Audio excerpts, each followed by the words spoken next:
for adverse climate events.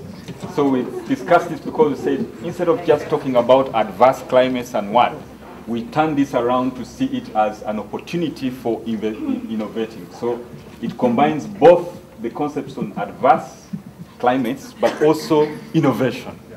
The specialists on the teaching team, we need climatologists, social scientists, economists, livestock specialists, agronomists, design specialists, because part of the course is design.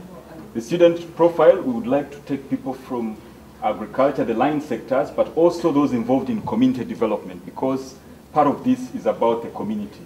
And we would like to get students who are working with communities as part of their prior experience, but also who have some leadership potential and have expressed interest in the course. The capabilities, we've picked most of them, but we've included communication and community mobilization. The value of the course, we think there are two levels. There's the primary beneficiaries and the secondary. The primary is the participants and the practitioners who get better conceptualization, they become innovators, and they become evidence-based. And then the secondary, those who employ them, and the communities, we think the communities become more resilient, but also those who employ them get better plans that involve both addressing the problem but also innovating. And we would like a mixed funding mechanism, including subsidization, private payments, and also would like a block, like a dual mode, both e-learning and, so they come in for some time and then they learn.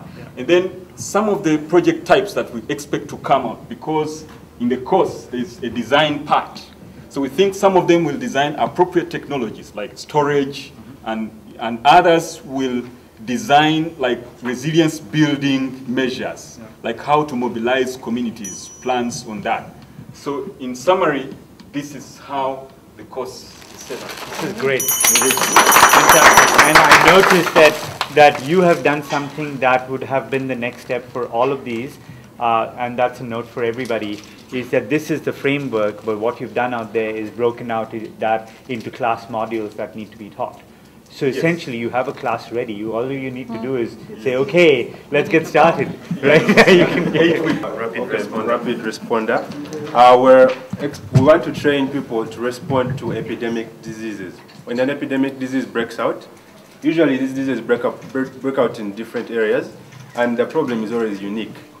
So, of course, now the team teaching, we expect people from the School of Public Health, Ministry of Health, the Department of Disaster Preparedness, in Uganda we have that, and of course people from CSO. And the student profile, we want to teach lay people, not just people who have done health, yeah? So we want to teach all kinds of people, because this is just rapid response. Immediately the thing has broken out, what do people do before the health workers start flying in, okay?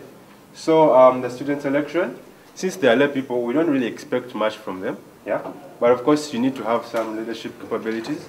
You need to have some interest, of course, in the topic. That's what's going to drive you. And of course, you have to be selected by your community. And we shall borrow a point from the previous group, people who have worked with the community.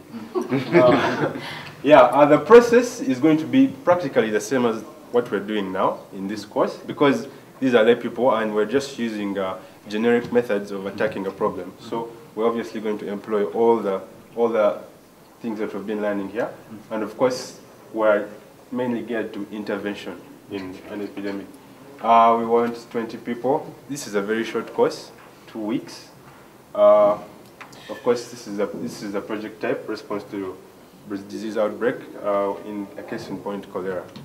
The stakeholders, of course, those are people who want to define our challenges. We cannot always know that an epidemic has broken out. So people will announce, it will come out that an epidemic has broken out, and these are the stakeholders who will be able to establish this.